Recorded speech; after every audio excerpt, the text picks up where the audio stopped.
विषय का संग करके और विषयी पुरुषों का संग करके। देखो, विषय में प्रवृत्ति अपने आप नहीं होती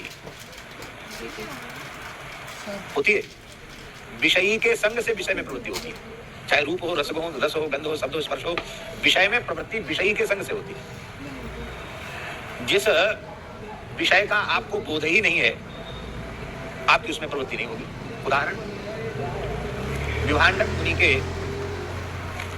हिरणी के गर्भ से उत्पन्न श्रीश्रृंग नामक पुत्र, श्रृंगी ऋषि जिनको कहा गया। विभांडक ऋषि तप कर रहे थे, गंगा जी में खड़े होकर के जप कर रहे थे, और उसी समय एक घृताची नाम की अप्सरा आई, निर्वस्त्र स्नान किया, और उसको देख करके उन महान ब्रह्मचारी तेजस्वी तपस्वी महात्मा के मन में विकार पैदा हुआ।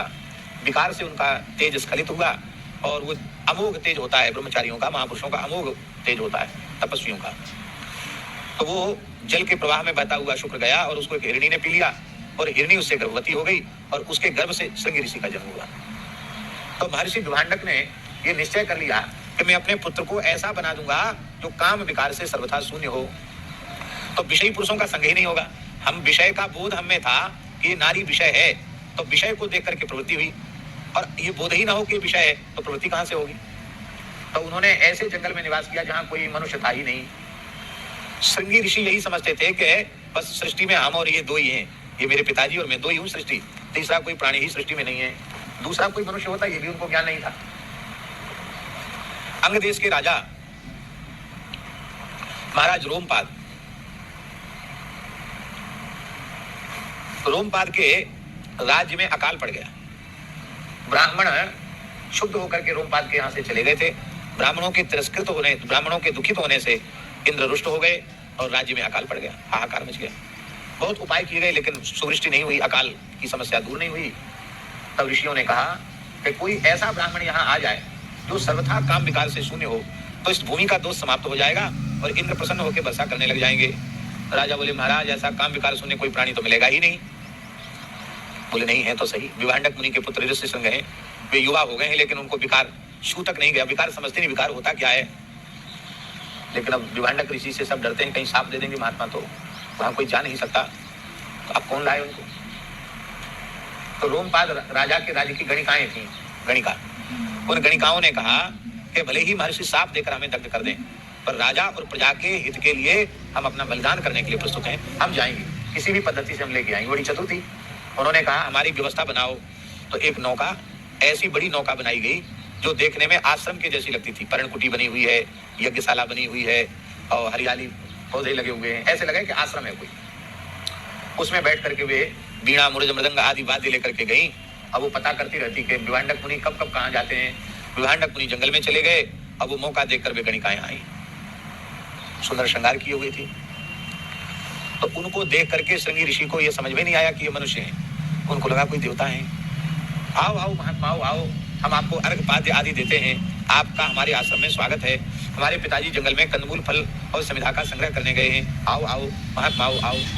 तो गणिकाएं बोली कि हम अनुष्ठान में हैं, हम किसी का प्रणाम नहीं लेते हैं, किसी का अर्घ पाद्य आदि हम नहीं लेते, हम अनुष्ठान में हैं इस समय, तो हमारे व्रत की रक्षा करो तुम। महाराज कुछ खाओ पियो। बोले, नहीं ना, हमारा व्रत चल रहा, हम कुछ खाएंगे पिएंगे नहीं, बस हम तो तुम्हारे ऊपर कृपा करने आए हैं। तो एक एक करके उन गणिकाओं ने ऋष्यशृंग का आलिंगन किया।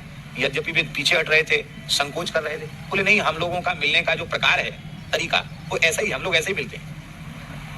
लेकिन उन अत्यंत सुंदरी युवतियों के द्वारा किए गए प्रगाढ़ आलिंगन चुंबन आदि से भी महर्षि ऋष्यशृंग के चित्त में विकार नहीं जगा, क्योंकि विषयी पुरुष का कुसंग ही नहीं मिला था उनको। और महाभारत में तो लिखा है कि वे पूछने लगे उनसे कि महात्माओं, हमारे तो ये सब यहाँ बाल निकल आए हैं, तुम्हारे दाढ़ी मूंछ क्यों नहीं है। वो पूछने लगे, और हमारे बड़े बड़े जटा हैं, तुम्हारे तो ऐसे ये गुथे हुए कैसे हैं। तो हमारे तो कपड़ा जो है वृक्ष की छाल है, और तुम्हारा कपड़ा इतना अच्छा, ये क्या पहने हुए हो। और यहाँ तक उन्होंने कहा कि हम तो ऐसे ही नंग धड़ंग हैं, हमारी छाती पर तो कुछ नहीं है, तुम्हारी छाती पर ये दो मांसपिंड क्या है। अब उन्हें बिल्कुल विकार नहीं है, भोले बच्चे के जैसी बात कर रहे हैं। वो वे हंस रही थी, चली गई। कहा, देखो हम कृपा पूर्वक तुम्हारे पास आई है, ये बात अपने पिताजी को मत बताना। हाँ, ये तो तुम्हारी तपस्या का फल है। पिताजी आए तो उन्होंने देखा कि कुछ उदास से हो रहे हैं, उनका चिंतन कर रहे थे ना। कोई यहाँ आया था तुम उदास से हो, तो कुछ बोले नहीं।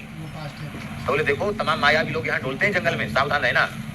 धीरे धीरे उन्होंने आना जाना शुरू किया और फिर बोले कि हम इतनी बार तुम्हारे आश्रम में, तुम एक बार भी हमारे आश्रम में नहीं आ सकते, चलो हम आपके आश्रम में। तो पिताजी जाएंगे, महर्षि जाएंगे, तभी तुम हमारे आश्रम में चलो। गंगा किनारे ले गई और आश्रम को नौका में ही आश्रम जैसा बना रखा था, भीतर उनको बिठा दिया। और उन्होंने आज तक संगीत नहीं सुना था, संगीत होता क्या है, पक्षियों का कलरव सुना था, संगीत जानते नहीं थे बेचारे महात्मा। अब उन्होंने वीणा मुरज मृदंग आदि बजाना शुरू किया, नाच गाना शुरू किया। तो देखने लगे कि हो क्या रहा है, और देखते देखते गंगा पार हो गए। तो बोले महाराज अब हो गया, अब आप पधारिए।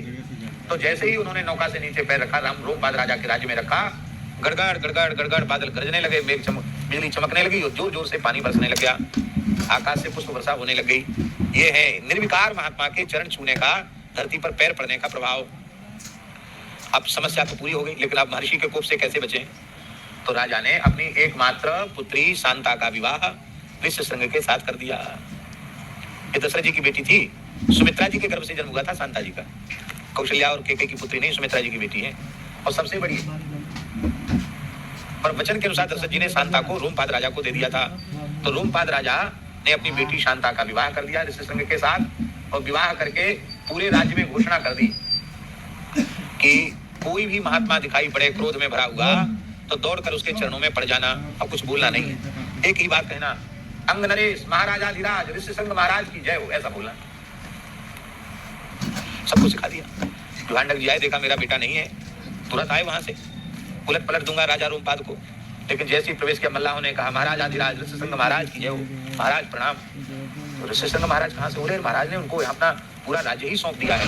तो उनका क्रोध ठंडा हो गया, चलो कोई बात नहीं, अब हमारे पास क्या मिलता, राजा बन गया, अच्छा है चलो।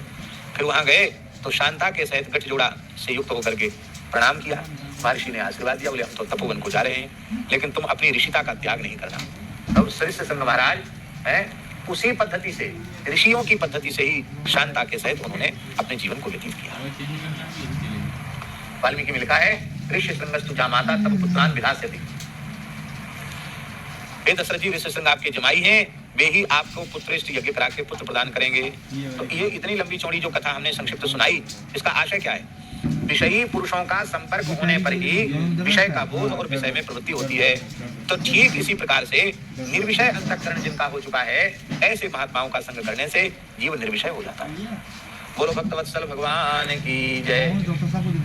तो विषय से भय नहीं है, विषय से भय।